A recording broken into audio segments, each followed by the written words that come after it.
Oh, it's been attributed to many, including T.S. Eliot, but the line, "Minor poets borrow, great poets steal." So maybe all of those, including me, who practice the poetic form or technique of the found poem, we're just trying to be great poets. But I really respect this text, which is lifted in its entirety, unaltered, from where I found it, which I'll tell you at the end. Reminiscence. A voice. Voices. One voice. A familiar voice. A familiar voice. A voice. A voice.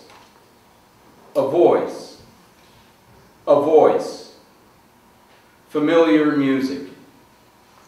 A voice. A familiar voice. A familiar voice. Familiar music. Voices. Voices. Familiar music. Familiar music.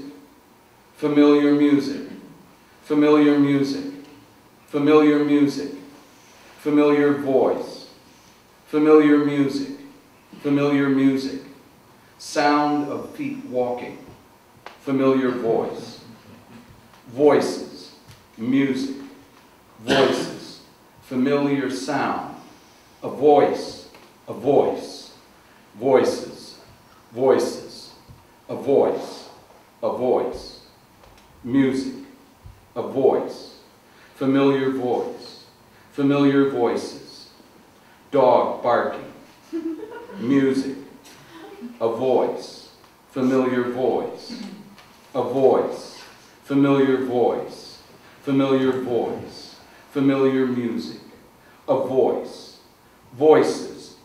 Voices. Voices. Voices. Voices. Voices. Familiar voice. Familiar voice. Familiar voice. Music. Familiar voice. Familiar voice. Familiar voice. Familiar music. Familiar music. Familiar music. Voices.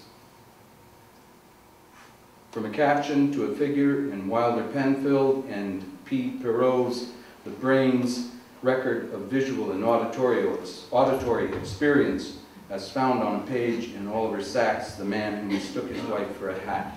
Wow!